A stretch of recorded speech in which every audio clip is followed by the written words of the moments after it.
Ag will say something about keep your sense of humor even when your leg falls off. You can tell that story. Yeah, I don't care. All right, let's do it. Crush it. I'm introing. Yeah. Yeah. Wait, I gotta think about my part. Sense of humor. Okay. All right. I have none. You don't have any. You got. Oh, I have. Oh, you do. And I was being him. Oh. He has no sense of humor. You don't have a sense of humor? No. Not really. So that looks very serious. Yes.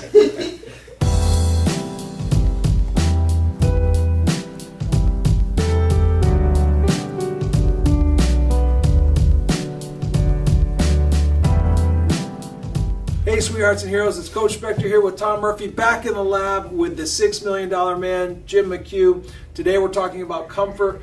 More importantly, we're talking about discomfort and resiliency. I think in education we're going to see and hear a lot more. We already have through the Common Core about that word resilience, and we want to talk about resiliency and how it applies to comfort zones. Well, I can't imagine the discomfort that this guy's been through. When you talk about his car accident and you hear his story about his fingers being bent all the way back and his legs being crushed and coming back from that, the amount of surgeries he had, the time he spent in the hospital, and then, several months ago having his leg amputated. I can't imagine the discomfort.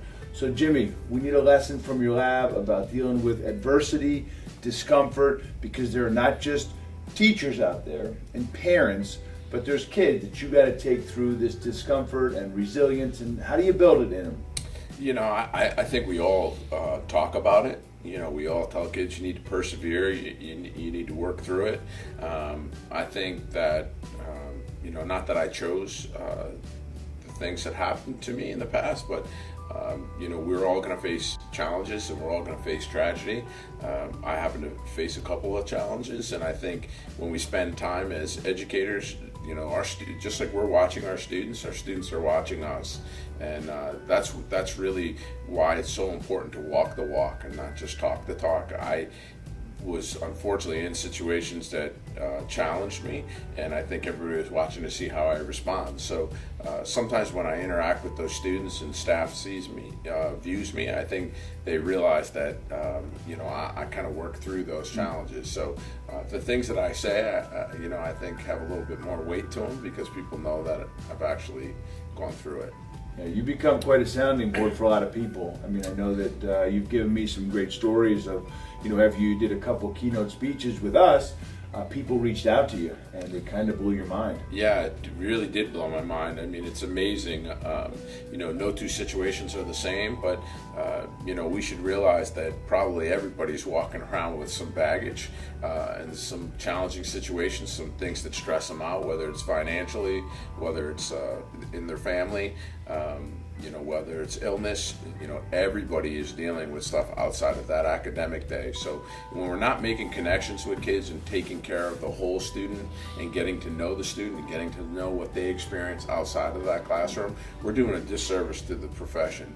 We really need to make those connections with our students and understand what they deal with, and being aware that when somebody has an off day, to give them that space and to try to find the opportunity to see what's going on in their life.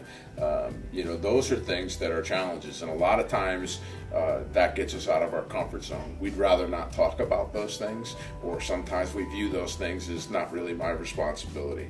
I'm teaching social studies, I'm teaching algebra, I'm teaching biology, but taking care of kids is all of our responsibility, and I think we never ever should lose sight of that fact. Yeah, I think it's easy to, from a phys ed standpoint, it's easy to teach badminton. It's easy to, break down someone's skill when they're in a unit in phys ed, and those are things that I'm an expert at. It's vulnerability that you have to be comfortable with when you talk to somebody about their sexuality, or you talk to somebody about the fact that they're starving or have no money, and those moments are probably some of the most powerful and impactful moments that you can have with a kid, but they're probably some of the most uncomfortable as well. And we may be the only trusted adult that student has, so it's important. It's important. Right from the Jimmy McHugh Laboratory. Boom.